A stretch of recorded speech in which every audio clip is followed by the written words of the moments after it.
Hello and welcome back to my channel. Today's video is going to be a little different than what I usually do and should be doing. We have a lot of market recaps coming and then one more like everything I'm bringing to my market, only because I didn't film one of those before every market just because I hadn't restocked much of anything. So it's not really new stuff. If you watched my like two most recent when they come out, everything I'm bringing to my market videos, you'll see like everything I had at like all of these 1, 2, 3 recap videos that are coming. So I am working on that, but I wanted to do something like a little bit different, a little more fun. So if you're new here, hi, welcome. I know some people are new here and I have not posted a video in like a couple weeks and they've been coming out a lot slower. So if you're new here, hi, my name is Jackie. I run this channel and a business called Works of Whimsy Crochet. I sell on Etsy, both like finished makes, patterns, felt dyes, all of the things, and I sell in person at markets. It is fall market season. That's part of why I'm not getting content out as fast as I would like, but also we've had some like life change stuff kind of happen and I've just been like doing stuff, like fun stuff. I went to a pink concert this week. I've done bush gardens recently. My friend and I did like some haunted houses. It's been fun. So yeah, all that fun, not enough work, but we're getting back into it. But today's video is gonna be sharing unpopular crochet / amigurumi opinions that I both agree and or disagree with depending on. This idea came from a crochet group I'm in called Crochet Toys. I will link it below. It's a group on Facebook. I don't know if it's a public group or not, but there's like a bunch of people, like I think like 100,000 people in this group. So it's a big group. And I scrolled through and found some opinions I agreed with and some I didn't agree with, and I'll share my thoughts. I'm also going to share the first name of the poster for the ones that I like can pronounce. If not, I'll put it like up on the screen. And I'm sorry I can't pronounce everybody's name, and if I pronounce it wrong, I'm so sorry. But yeah, I didn't want to use their like whole name just in case. I mean, once you join the group, you'd be able to see the post and the name, but just for, I don't know, privacy's sake.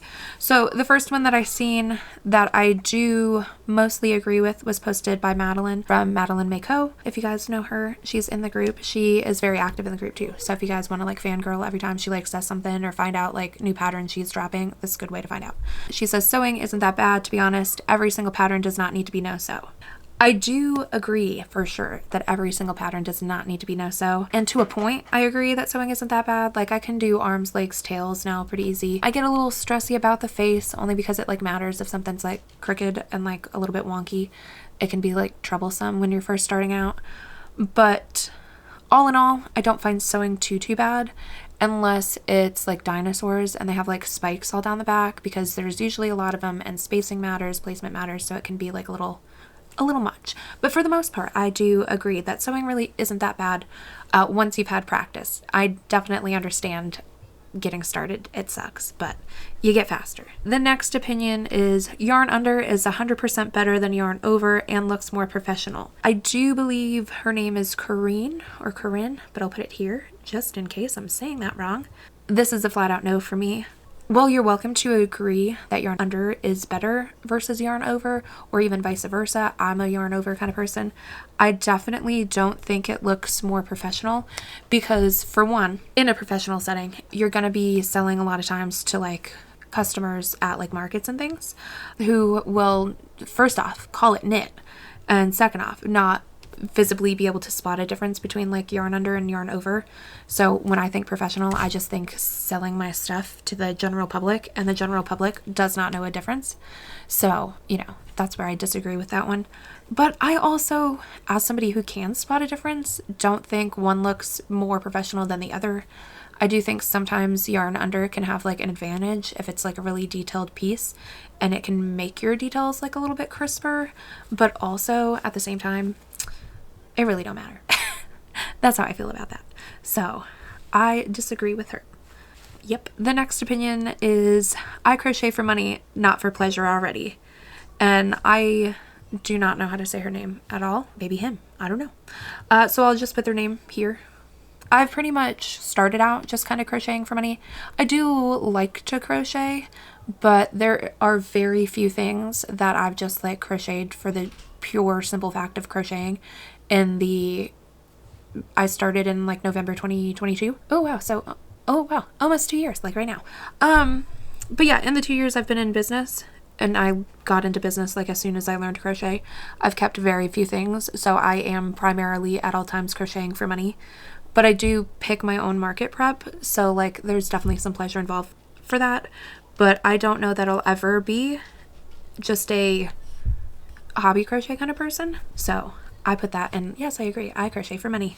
I know that one's very controversial, and I'm so sorry if you don't or think it's like weird for people too, because I know some people are like, you shouldn't do that, but like also I like it. The next opinion is one that I thought was kind of crazy, took me by surprise. So if you agree with this one, I'd love to know why. Courtney said, felt eyes look cheap. I think I gotta strongly disagree, especially if you're crocheting something like, take a lot of trademark characters, for example. They have a lot of times very specific eyes that you're just not going to be able to find like a safety eye version of. Like Charmander's eyes are kind of like, I don't know, shaped. That's a terrible shape, but they're like arch shaped. That's a good way to put it. You're not going to find a felt eye or a safety eye like that. And I'm not going to like crochet eyes for everything. So I think making your own felt eyes to match a character is like the best way to do it, and I think it makes it look better using like a properly shaped eye for like that character than using just like a circle black felt eye or like trying to put different eyes on it, because it's just not going to look right.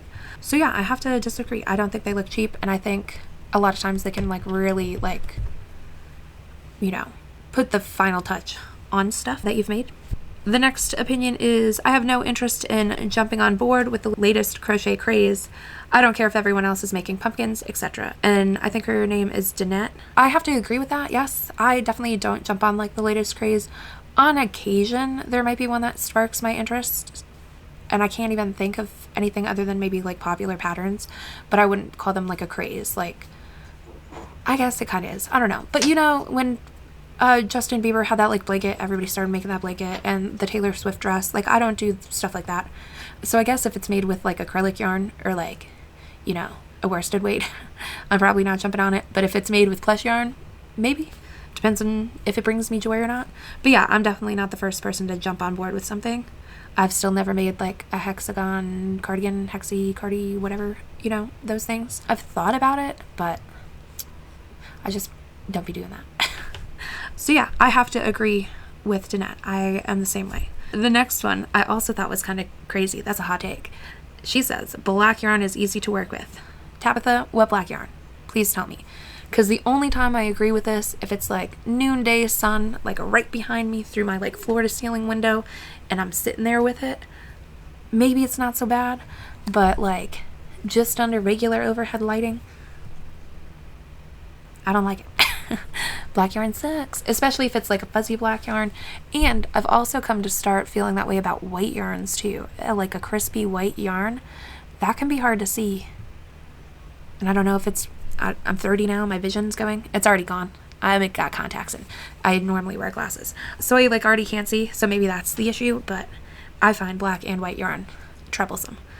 So I have to strongly disagree with her that it's easy to work with. The next opinion, it says, with amigurumi, I rarely frog something. If I miss a stitch or two, I add it back in somewhere, unless it distorts shape. But even then, I might just even it out on the other side for symmetry. And that was posted by Tiffany.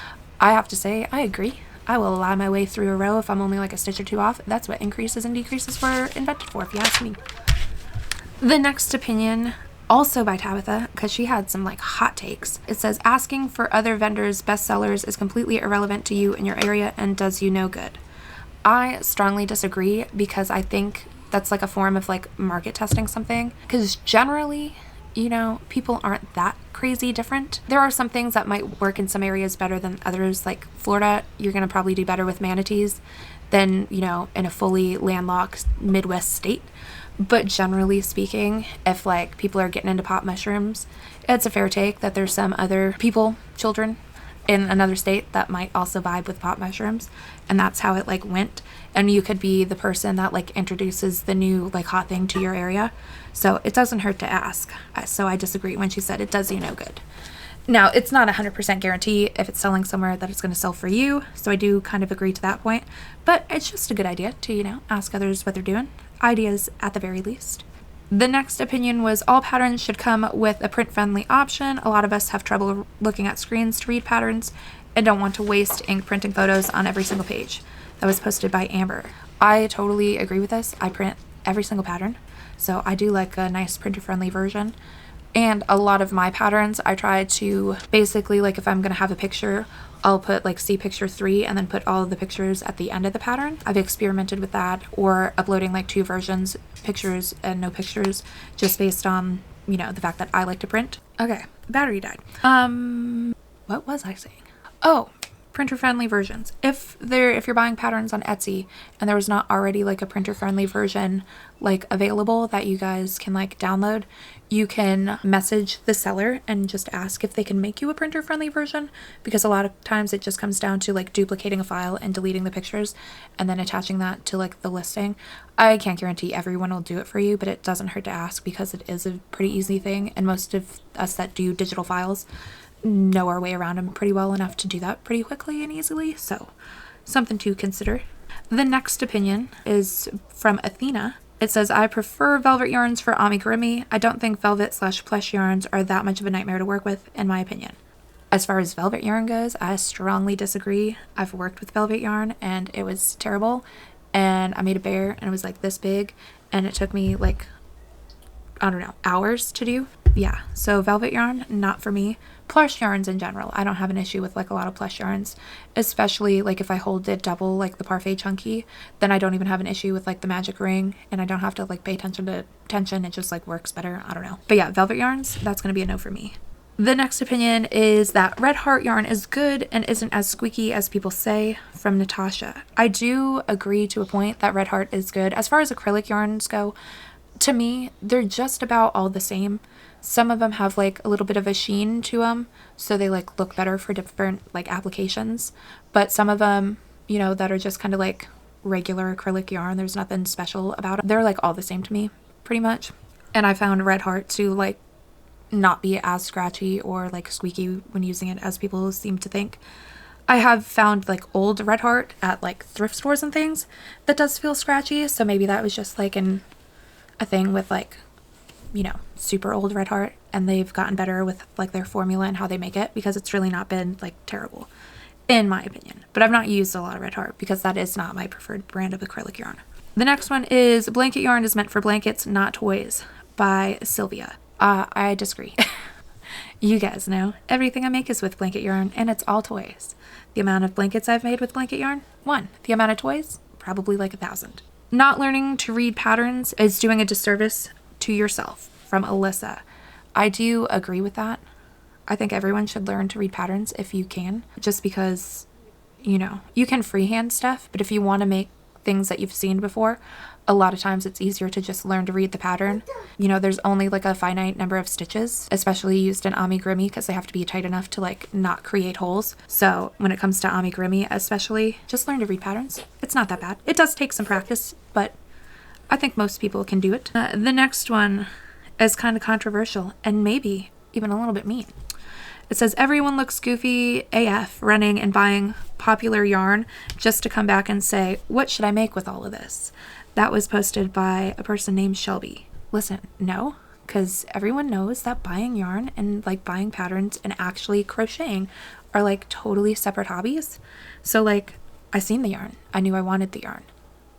That completed that when I went and got the yarn. But also now I have this yarn and I would like to make something with it because I do like to crochet. So tell me what I should make with it. And then, you know, I'll go pattern shop and fulfill my other like favorite thing, which is buying patterns. So I don't think you have to have something in mind before you go yarn shopping. Sometimes you just like buy some yarn because it's cool yarn. The next one is, it's a lot more fun to make a million different things to sell at markets rather than 20 of the same popular thing, and to make things one by one rather than batching them. And I think you say her name Adri, but I'll put it here because I'm not sure. Yes, definitely to a point. I agree with this. I do batch work things and make 20 of popular things just from like a business perspective. I feel like that's smart to do because these are like tried and true things that are going to make me money. But I definitely prefer to have like a lot of one-off items too, because I just make things that like spoke to me that I wanted to make. So I definitely agree with that. And that is going to be the end of the video. I wanted to end on a high note with something I agreed with. Making things you want is definitely going to be the most fun rather than making things you feel like you have to make as far as market prep goes. But yeah, if you guys would like more crochet content, you could check out the video here, maybe. And I will see you guys in the next one.